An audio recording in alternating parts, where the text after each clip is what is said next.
नमस्ते, मैं चंद्रशेखर आप सभी को मैं अपने चैनल डिलीजेंट एकेडमी में स्वागत करता हूं। हम लोग बिहार एसएससी के लिए मैथ का सीरीज स्टार्ट किए थे, जिसमें हम लोग प्रत्येक दिन बिहार एसएससी में आए हुए मैथ का प्रीवियस ईयर क्वेश्चन और उस पर आधारित मैथ का क्वेश्चन कर रहे हैं। चलिए आज उस सीरीज में हम लोग आगे की तरफ चलते हैं। इससे पहले अगर आप मेरे चैनल पर नए हो तो चैनल को सब्सक्राइब कर लें और बेल आइकन को प्रेस करना बिल्कुल ना भूलें, ताकि आपको सबसे पहले लेटेस्ट नोटिफिकेशन मिलता रहे। चलिए अब हम लोग क्वेश्चन की तरफ चलते हैं। देखिए हमारा क्वेश्चन क्या दिया हुआ है। हमारा क्वेश्चन दिया, एक लोकसभा चुनाव में दल ए को कुल मतों के 30% मत प्राप्त हुए, दल बी को कुल मतों का 25% मत प्राप्त हुए, दल सी को शेष मत प्राप्त हुए और उन्हें दल ए से 9000 अधिक मत प्राप्त हुए। दल बी को प्राप्त मतों की संख्या ज्ञात कीजिए। हमें क्या निकालना है? दल बी को प्राप्त मतों की संख्या निकालना है।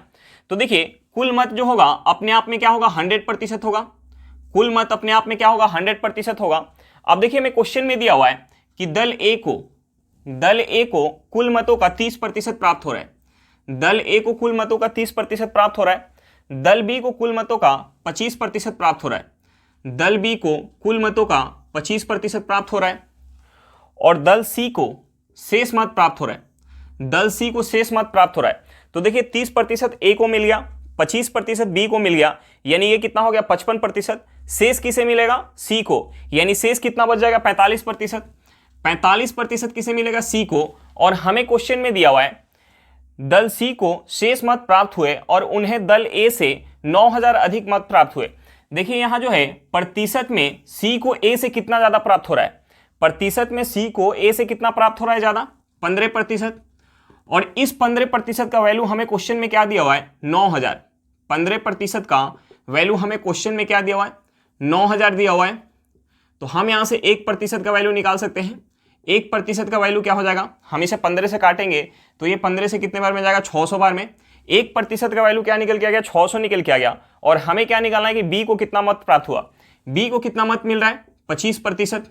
बी को कितना मत मिल रहा है? 25%। तो देखिए 1% का वैल्यू 600 है, तो 25% का वैल्यू क्या हो जाएगा? 15000 हो जाएगा।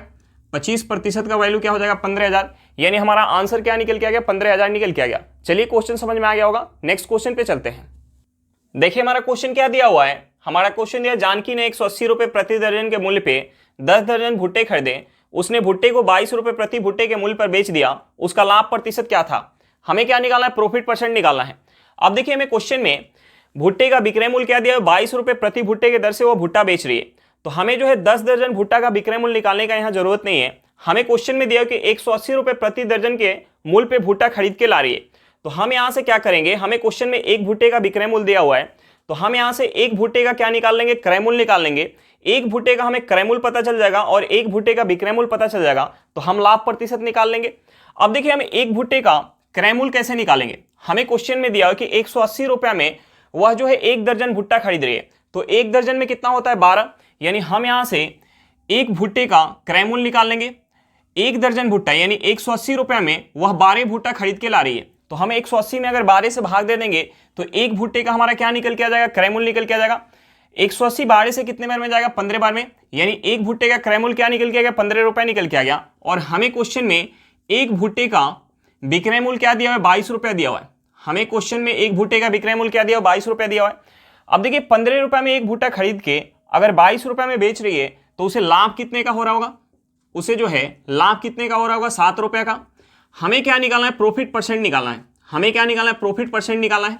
तो देखिए 7 रुपये का लाभ हो रहा है, किस पे? 15 पे। गुने 100 करेंगे तो हमारा प्रॉफिट परसेंट निकल के आ जाएगा।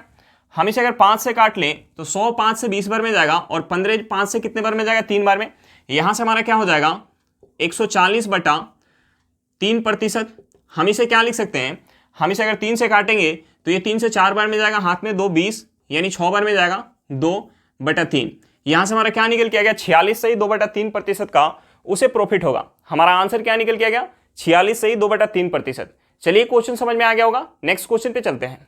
देखिए हमारा क्वेश्चन क्या दिया हुआ है। हमारा क्वेश्चन दिया, एक परिवार में एक पिता, माता और एक बेटा है।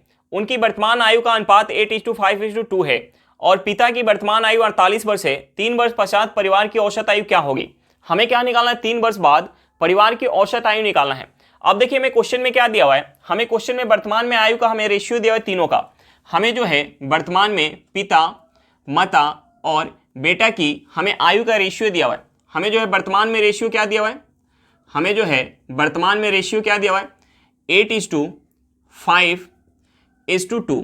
तो देखिए हमने मान लिया कि वर्तमान में पिता की आयु जो है वो 8 यूनिट है, माता की आयु 5 यूनिट है और पुत्र की आयु कितना है 2 यूनिट। तो हम यहाँ से अगर वर्तमान का औसत निकालेंगे, हम यहाँ से अगर वर्तमान का हम औसत निकालेंगे, हम यहाँ से वर्तमान का औसत निकालेंगे तो हमारा औसत क्या हो जाएगा, हम तीनों के आयु का योग करेंगे, 8 यूनिट प्लस का 5 यूनिट प्लस का 2 यूनिट और 3 संख्या से हम भाग देंगे, यानी 3 लोग हैं तो हम 3 से भाग देंगे।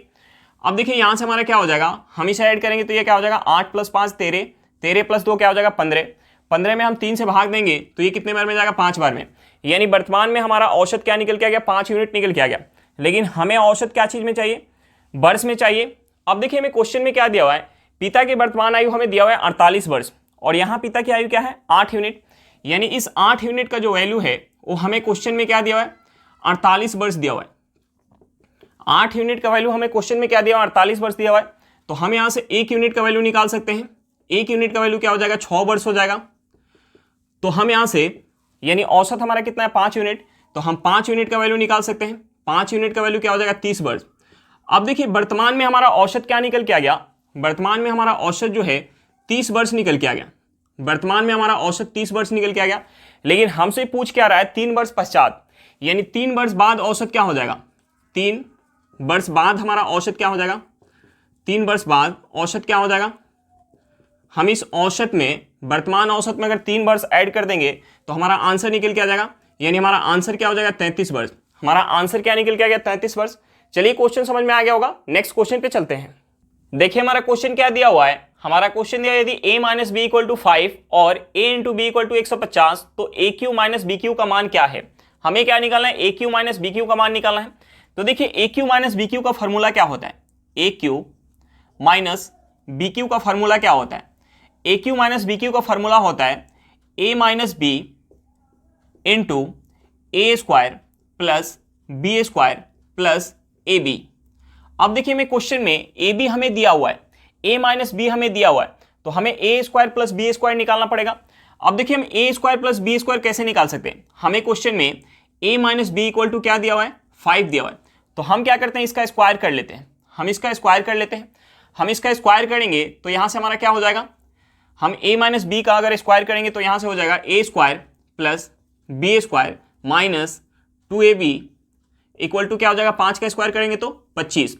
अब देखिए हम यहाँ से ab का वैल्यू पुट करते हैं, हम यहाँ से ab का यानी a² + b² - ab का वैल्यू क्या है 150, यानी 2 × 150 करेंगे तो कितना हो जाएगा 300।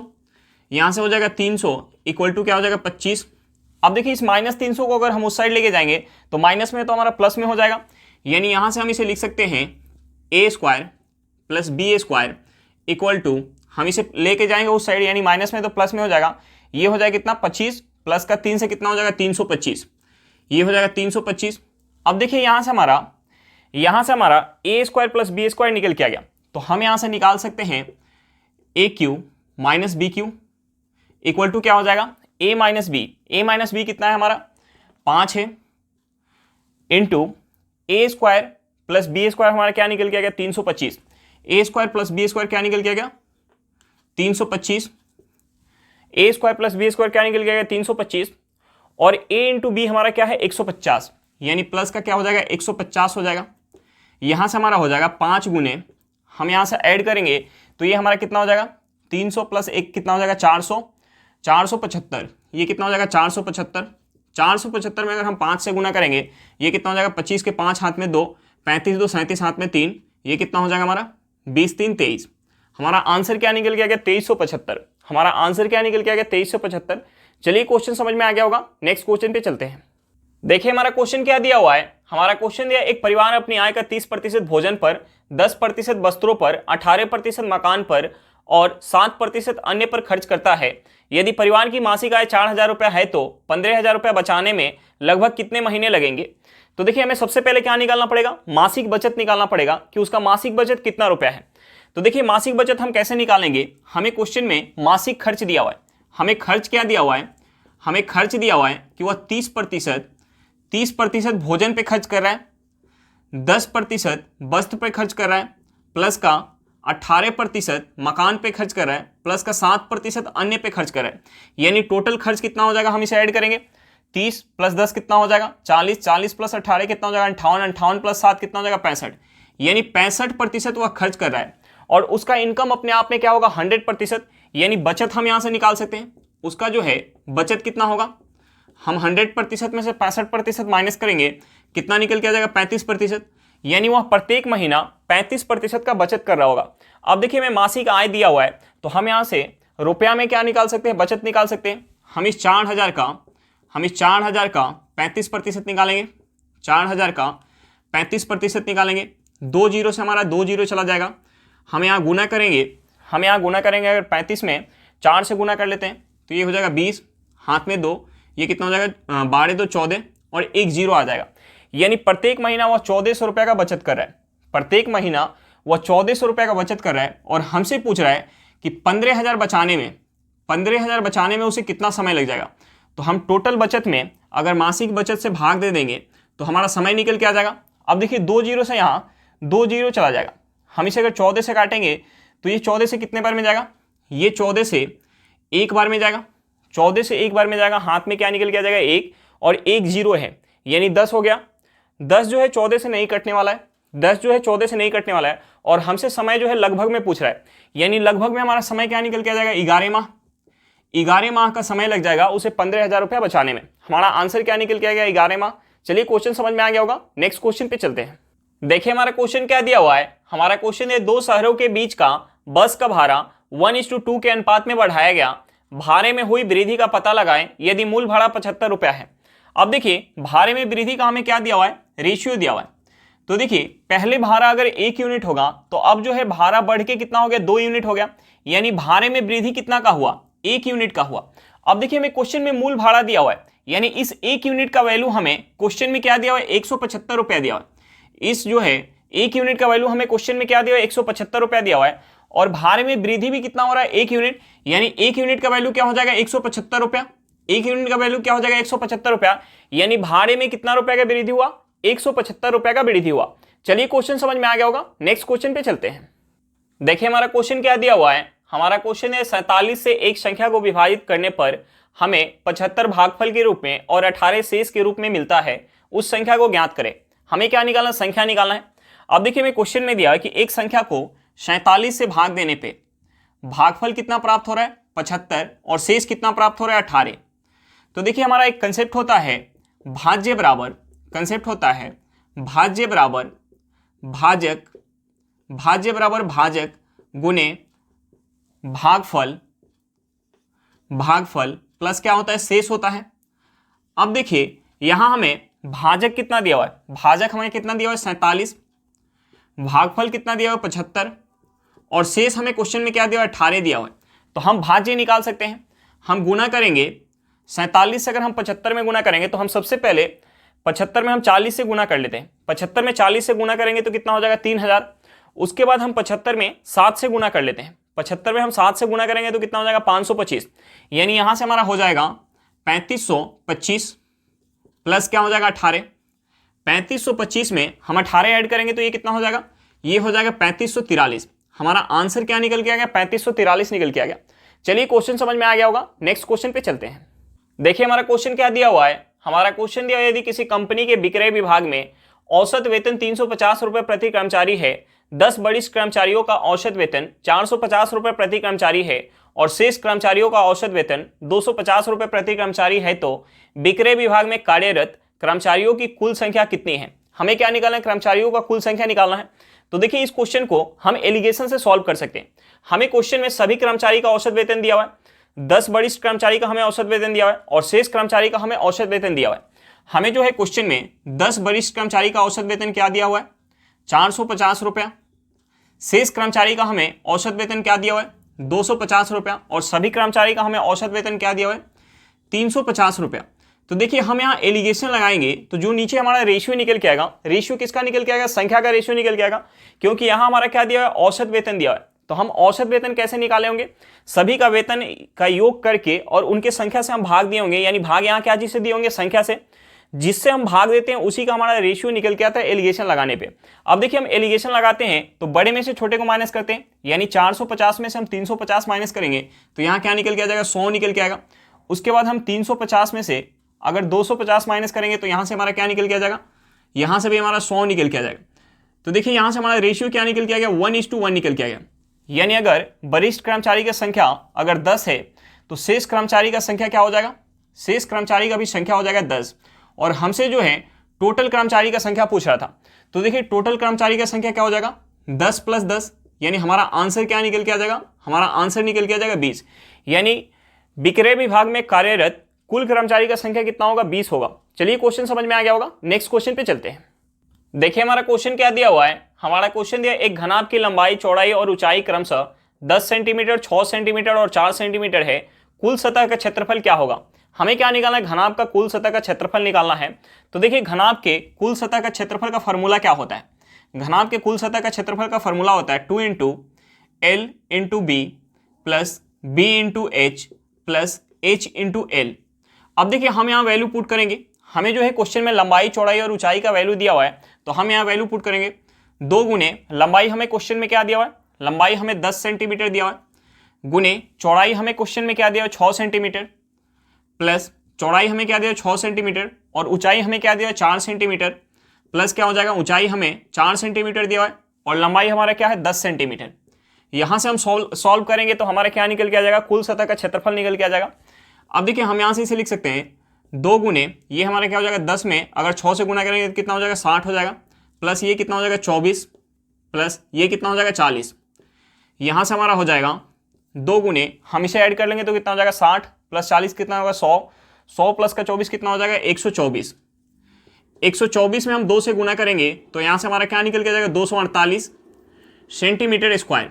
हमारा आंसर क्या निकल के आएगा 248 सेंटीमीटर स्क्वायर। चलिए क्वेश्चन समझ में आ गया होगा, नेक्स्ट क्वेश्चन पे चलते हैं। देखिए हमारा क्वेश्चन क्या दिया हुआ है, हमारा क्वेश्चन दिया 12% और 10% के दो क्रमागत बट्टों का समतुल्य एकल बट्टा क्या है। हमें क्या निकालना है, समतुल्य एकल बट्टा निकालना है। तो हम यहाँ क्या करेंगे, सक्सेसिव लगा लेंगे। देखिए पहला डिस्काउंट हमारा क्या दिया हुआ है, 12% का दिया हुआ है। दूसरा डिस्काउंट हमारा क्या दिया हुआ है, 10% का, यानी माइनस का 12 माइनस का 10, माइनस माइनस हमारा क्या हो जाएगा प्लस, 12 गुने 10 बटा क्या हो जाएगा 100 हो जाएगा। अब देखिए यहां से हमारा 1 0 से 1 0 कट जाएगा, हम इसे अगर ऐड कर लेंगे तो ये हमारा क्या निकल के आ जाएगा, माइनस का 22% प्लस हमारा क्या हो जाएगा, यहां से अगर हम इसमें 10 से भाग देंगे तो ये हो जाएगा 1.2%। हम इसमें से अगर माइनस कर लेंगे, ये हमारा क्या है माइनस का 22% और ये है हमारा प्लस का 1.2%, यानी यहां से हमारा क्या निकल के आ जाएगा, यहां से निकल के आ जाएगा 20.8%। हमारा क्या निकल के आ जाएगा, एकल डिस्काउंट क्या निकल के आ जाएगा 20.8% निकल के आ जाएगा। चलिए क्वेश्चन समझ में आ गया होगा। आज के लिए इतना ही, फिर मिलते हैं नेक्स्ट क्लास में। अगर क्लास अच्छा लगे तो क्लास को लाइक करिएगा, अगर आप मेरे चैनल पर नए हो तो चैनल को सब्सक्राइब करिएगा और क्लास को अपने दोस्तों के साथ शेयर करना बिल्कुल मत भूलिएगा। चलिए बाय बाय।